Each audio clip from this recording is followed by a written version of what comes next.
오늘 본문 사건은 요한복음 6장 내용에 이어지고 있습니다. 오병이어 사건 다 아시지 않습니까? 예수님이 광야에서 5천 명을 먹이셨습니다. 학자에 따라서는 2만 명이라고도 합니다. 많은 사람들이 예수님을 따랐습니다. 예수님께서 굶주리지 않도록 물고기 2마리와 보리떡 5개로 그들을 먹이셨습니다. 충분히 먹이셨습니다. 그리고 자기들이 들고 온 정결 도시락 바구니에 아마도 꽉꽉 채워갔을지도 모르겠습니다. 그렇게 먹고 남은 바구니가 12바구니나 되었습니다. 많은 사람들이 열광을 했습니다. 예수님은 슈퍼스타가 되었습니다. 사람들이 예수님을 만나고자 합니다. 따라다닙니다. 예수님이 그들을 피해서 자리를 옮기셨습니다. 옮기시기 전에 예수님은 사람들에게 이런 설교를 하십니다. 그들이 원했던 것은 떡입니다. 그들이 원했던 것은 물고기였습니다. 먹고 사는 것이 중요하니까요. 입는 것이 중요하니까요. 자는 것이 중요하니까요. 근데 예수님은 이렇게 말씀하십니다. 내가 생명의 떡이다. 그들은 마치 하늘에서 내리는 만나 같은 것들을 원했습니다. 이것들을 보여주시면 우리가 잘 믿겠습니다. 근데 예수님은 이렇게 말합니다. 내가 생명의 떡이다. 내가 죽어야겠다라고 말씀하셨습니다. 참 어떻게 보면 예수님이 좀 융통성 있게 사람들의 비위도 좀 맞춰주고 듣기 좋은 말로 그들을 설득하면 얼마나 좋았을까요? 많은 사람들이 따를 때에 그 기세를 확 몰아가지고 좀 세력을 좀 불렸으면 얼마나 좋았을까요?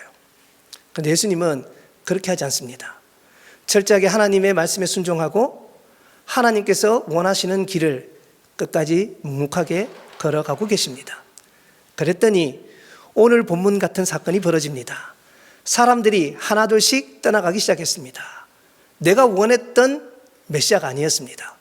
내가 원했던 지도자가 아니었습니다. 문제는 무리들이 떠나가고 난 다음이었습니다. 예수님을 위해서 자기 생업을 포기하고 또는 자기의 가족들과도 떨어져서 예수님을 따랐던 12제자를 포함한 여러 제자들이 있었습니다. 오늘 본문을 읽어보면 그 제자들마저 예수님을 떠났습니다. 왜 떠났을까요? 나의 생각과 그리스도의 생각이 달랐습니다. 내가 원하는 것과 그리스도께서 주시고자 하는 것, 그것이 달랐습니다. 그래서 가차없이 떠났습니다. 구약성경에 보면 엘리야라는 선지자가 나옵니다. 그는 디셉 사람입니다. 그런데 읽어보면 좀 이상한 점이 있습니다. 보통 선지자들은 아버지 이름이나 할아버지 이름이 기록되어 있습니다.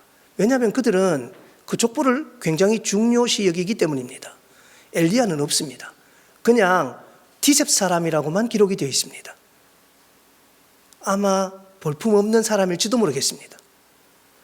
우리는 그를 굉장한 선지자로 기억하고 있습니다. 그런데 그의 삶을 보면 참 볼품없이 살았습니다. 가뭄이 들었습니다. 그리 시냇가에서 까마귀가 물어다 주는, 여러분 까마귀가 물고 오는 것 주면 여러분 먹겠습니까?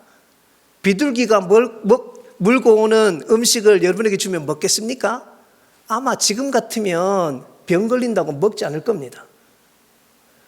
아니 위대한 선지자 아닙니까? 좀 볼품있게 코끼리가 나오든지 좀 그랬으면 얼마나 좋았을까요? 까마귀가 물어주는 것을 먹고 지냅니다. 시냇물이 말랐습니다. 하나님이 어디로 가라고 하시느냐? 사르밧 과부집을 가라고 하십니다. 거기서 음식을 얻어먹어야 되는데 음식이 있습니까? 그날 먹고 죽을 만큼의 밀통과 작은 병에 조금 남은 기름밖에 없었습니다. 아이고 어떡할까요? 이거 먹고 죽으려고 했는데 사르밧 과부는요 기꺼이 작은 떡덩이를 만들어서 나눕니다. 그랬더니 어떻게 되었습니까? 가뭄이 끝날 때까지 그들은 굶주리지 않았습니다. 저는 이런 생각을 했습니다. 하나님은 왜 거기 보내셨을까? 좀 폼나게 부잣집에 좀 보내시지. 음식이 넉넉한 집, 의복이 넉넉한 집, 먹고 살 것이 참 많은 집, 거기로 보내서 맛있는 것도 좀 먹고, 얼마나 고생했습니까, 선지자가. 폼나게 좀 살았으면 얼마나 좋았을까요? 그런데 하나님은 이 엘리야를 까마귀를 통해서 먹이시고 가난한 사르밧 과부 집에 보내셨습니다. 먹을 것이 없는 집에 보냈습니다. 그런데 놀라운 일이 있습니다. 까마귀가 물어주었어도 한 끼 먹고 죽을 사르밧 과부 집에서도 엘리야는 굶지 않았습니다. 하나님의 은혜를 받았고 하나님은 그를 살려내셨습니다. 우리는 오병이어 기적을 보면서 무언가 크다란 것을 생각을 합니다. 권사님이 때 아니게 11절을 너무 많이 하셨어요. 엄청 많이 하셨어요. 예전 교회에 있을 때 제가 권사님을 불렀습니다. 좋은 일이 있습니까? 무슨 경사가 났습니까? 평소 드리는 것보다 몇 배나 많은 금액을 드렸어요. 제가 여쭤봤습니다. 그랬더니 이 권사님이 믿음으로 드렸습니다. 믿음으로 드리면 하나님이 그만큼 주실 거라고 믿습니다. 제가 그래서 돌려보냈습니다. 가지고 가십시오. 하나님은 그렇게 역사하시지 않습니다. 하나님은 일한 만큼 주십니다. 당신이 열심히 일한 만큼 하나님은 주실 것입니다. 믿음으로 우리가 내가 가진 것을 드릴 때에 하나님은 내가 없는 것을 요구하지 않습니다.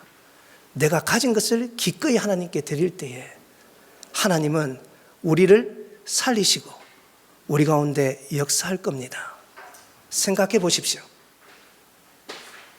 하나님께 100만 원 드리고 1000만 원 내라고 합니다. 저는 이렇게 말합니다. 그거는 도둑놈입니다. 세상 천지에 100만 원 내고 1000만 원 달라 하는 게 도둑놈이 아니면 뭡니까? 아이들에게 말합니다. 시험 잘 치게 해달라고 기도만 하지 말고 제발 공부 좀 하라고. 열심히 공부하라고. 그리고 기도하라고. 하나님은 너를 귀하게 사용할 거라고. 예수님을 떠났던 제자들과 많은 무리들은 공짜를 원했습니다. 하늘에서 비처럼 내리는 만나, 사실은 그것은 공짜가 아니었습니다. 그때는 그것 말고는 먹을 것이 없었습니다. 밀통에 밀이 떨어져 갑니다. 하나님의 역사가 아니고는 먹을 수가 없습니다. 그러나 여러분, 우리는 수많은 밀통을 가지고 살아갑니다. 그러면 하나님께서 맡기신 일을 열심히 감당하셔야 합니다. 제자들은, 여기서 말하는 제자들은 12제자가 아닌 다른 제자들입니다. 그들은 떠났습니다. 뿔뿔이 흩어졌습니다. 나는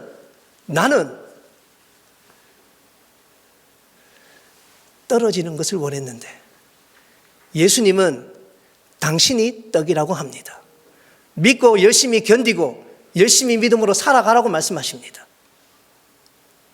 우리의 생각은 어떻습니까? 여러분은 어디로 가시렵니까? 예수님이 물었습니다.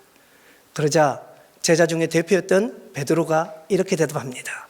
우리 같이 한번 성경 볼까요? 68절 말씀입니다. 함께 읽어보겠습니다. 68절 시작.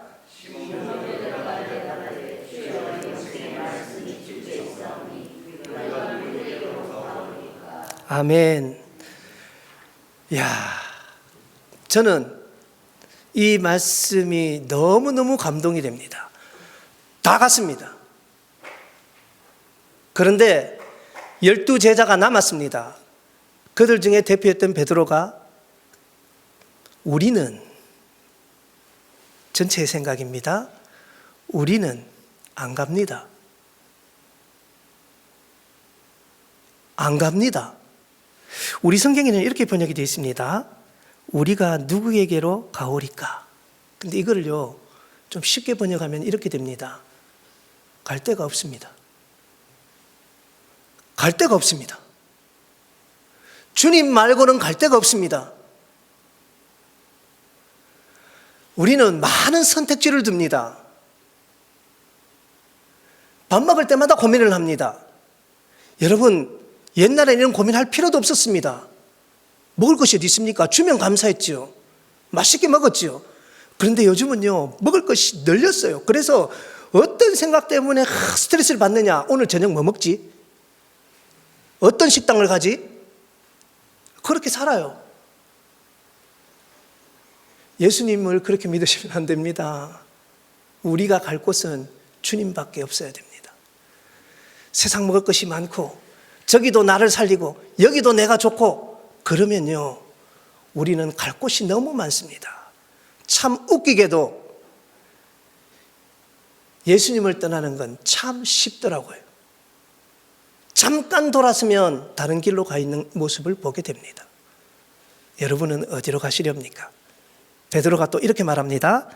본문 69절입니다. 같이 읽어보겠습니다. 시작. 예, 굉장히 어려운 말 같습니다만 베드로의 말을 빌려서 제가 쉽게 번역해 보겠습니다. 저는 주님밖에 없습니다. 저는 주님밖에 없습니다. 예, 갈 데도 없어요. 직업도 버렸어요. 가족들과도 떠났습니다. 저는 주님밖에 없습니다. 많은 사람이 예수님을 떠나가고 또 나름대로 살아갑니다. 여기에도 많지 않은 분들이 지금 앉아 있습니다. 그렇지만 하나님은 그들을 통해 일해 나가십니다. 여러분은 어디로 가시렵니까? 생명의 말씀이 있는 주님께로 오시기 바랍니다. 내가 원하는 것이 아니더라도 주님이 원하시는 것이 우리에게 가장 복된 것임을 믿으시기 바랍니다. 엘리야는 사르밧 과부의 대접을 받았습니다. 그 한 끼는 어쩌면 마지막 한 끼였습니다. 그의 생명의 마지막 한 끼였습니다. 그런데 기꺼이 나누었더니 하나님의 기적은 일어났습니다. 예수님은 당신의 마지막 한 끼를 제자들과 나누었습니다. 하나밖에 없는 생명을 기꺼이 내어주셨습니다. 그랬더니 어떤 일이 벌어졌습니까? 지금 우리가 여기에 있지 않습니까? 우리에게 생명을 나누어 주었습니다. 여러분의 마지막 한 끼를 나눌 사람이 있습니까? 기꺼이 아깝지 않게 줘도 괜찮은 사람이 있습니까? 그것이 여러분이 섬기는 교회가 되기를 원합니다. 여러분이 섬기는 가정이 되시기를 원합니다. 예수 그리스도의 이 귀한 역사가 가정과 교회에 있기를 예수님 이름으로 소망합니다.